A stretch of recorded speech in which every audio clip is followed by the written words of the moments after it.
بیٹیاں پسران نواسے داماد اور سب تھے بے مثل محمد کے گھرانے والے، اور جن کی قوت نے کیا قیصر و کسریٰ تاراج، جن کی قوت نے کیا، جن کی قوت نے کیا قیصر و کسریٰ تاراج، اور وہ تھے قرآن کو سینوں سے لگانے والے، وہ تھے قرآن کو اور سینوں سے لگانے والے، وہ تھے قرآن۔ اور اب آخری اب ہے ایک عامل قرآن کی ضرورت ہم کو، اب ہے ایک عامل قرآن کی ضرورت ہم کو، اور یوں تو لاکھوں ہیں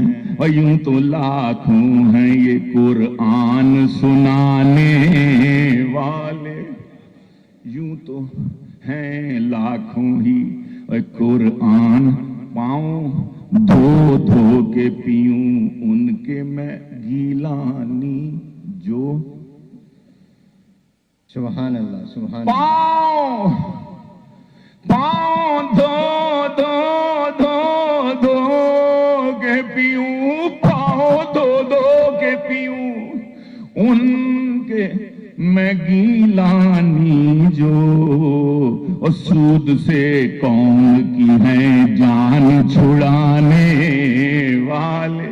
سبحان اللہ، ماشاءاللہ، ماشاءاللہ۔ پاؤں دھو دھو کے پیوں، پاؤں دھو دھو کے پیوں، یہ فی البدیع شعر ہے۔ پاؤں دھو دھو کے پیوں ان کے میں گیلانی جو، سود سے قوم کی ہیں جان چھڑانے والے، دیکھتے تھے انہیں حیرت سے زمانے والے، حکمراں بن گئے اونٹوں کے چرانے والے۔ جزاکم اللہ خیر، السلام علیکم۔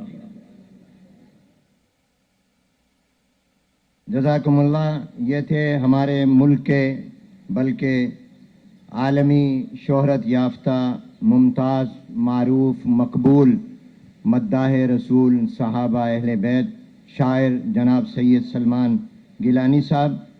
آج کے اس اہم قومی تاریخی حرمت سود سیمینار میں تشریف لائے ہیں جناب سمر عباس صاحب، executive director state bank of Pakistan, تنظیم اسلامی پاکستان کے محترم جناب عاطف وحید صاحب، اور جامعہ قمر الاسلام کلیفٹن کراچی کے علامہ پیر سید عظمت علی شاہ حمدانی صاحب، جامعہ دارالعلوم کراچی کے ناظم تعلیمات حضرت مولانا راحت علی ہاشمی صاحب، اور اسی طرح ماہنامہ البلاغ کے مدیر حضرت مولانا عزیز الرحمان صاحب، جامعۃ الرشید کے مفتی اور عالم حضرت مولانا مفتی محمد صاحب، اور ہمارے مفتی اعظم پاکستان حضرت مولانا مفتی محمد رفیع عثمانی رحمۃ اللہ علیہ، جن کا گزشتہ دنوں انتقال ہوا۔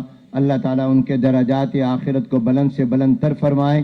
ان کے صاحبزادے حضرت مولانا زبیر اشرف عثمانی صاحب، اور اس پورے سیمینار کے انعقاد میں اہم کردار ہمارے حضرت کے صاحبزادے ڈاکٹر عمران اشرف عثمانی صاحب۔ میں ان سب حضرات کا شکر گزار ہوں۔ جمعیت علماء اسلام پاکستان کے مرکزی ترجمان جناب محمد اسلم غوری صاحب، اور اسی طرح جمعیت علماء اسلام صوبہ سندھ کے نائب امیر مولانا عبدالکریم عابد صاحب، محترم جناب ڈاکٹر نصیر الدین سواتی صاحب، اور ہمارے حضرت اقدس کے صاحبزادے مولانا حسان اشرف عثمانی صاحب۔ میں ان سب حضرات کا دل کی اتھاہ گہرائیوں سے شکر گزار ہوں۔ حضرت مولانا حکیم محمد مظہر صاحب کو اپنی ایک عزیزہ کے ہسپتال میں ہونے کی وجہ سے جانا پڑا اور وہ تھوڑی دیر پہلے تشریف لے گئے، مگر مجھے پابند کیا کہ میں ان کی گزارشات جو انہوں نے تحریراً مرتب کی ہیں آپ کے سامنے پیش کر دوں۔ بسم اللہ الرحمن الرحیم۔ احل اللہ البیع وحرم الربا، اللہ تعالیٰ نے بے کو حلال اور سود کو حرام کر دیا۔ یا ایھا الذین آمنوا اتقوا اللہ وذروا ما بقی من الربا ان کنتم مؤمنین، اے ایمان والو اللہ سے ڈرو، جو کچھ سود باقی رہ گیا اسے چھوڑ دو اگر تم ایمان والے ہو۔ ترجمہ۔ اور اس کے بعد انہوں نے ایک حدیث مبارکہ کا حوالہ دیا کہ قیامت سے پہلے 3 چیزیں عام ہو جائیں گی: سود، زنا، شراب۔ معزز شرکائے مجلس، آج ہمارا یہاں جمع ہونے کا مقصد یہ ہے کہ ہم سود کی حرمت کی اہمیت کو سمجھ کر اپنے معاشرے سے اور اپنے معاملات سے سود کو ختم کریں۔ یہ نہ صرف قرآن و حدیث اور امت مسلمہ کے اتفاق سے حرام اور اللہ اور رسول سے جنگ کے مترادف ہے، بلکہ دستور پاکستان میں یہ درج ہے کہ مملکت خداداد پاکستان سے سود کو ختم کیا جائے گا۔ افسوسناک بات یہ ہے کہ 75 برس کے بعد بھی اس ملک سے اس لعنت کو ختم نہیں کیا جا سکا۔ اس سلسلے میں اس ملک کے ہر طبقے کو اپنا بھرپور کردار ادا کرنے کی ضرورت ہے، نیز بینک سیکٹر سے تعلق رکھنے والے اور اس لعنت کو ختم کرنے کا اختیار رکھنے والے اداروں اور افراد سے خصوصی طور پر انفرادی ملاقات کر کے ان کو بریفنگ دی جائے اور یہ کوشش ہر سطح پر بھرپور طریقے سے کی جائے۔ میں سمجھتا ہوں کہ بحیثیت مسلمان کوئی بھی سود کی لعنت کا صحیح اور جائز نہیں سمجھ سکتا۔ آخری بات یہ عرض کرنی ہے کہ بالعموم پورے عالم اسلام کو اور بالخصوص ہم اہل پاکستان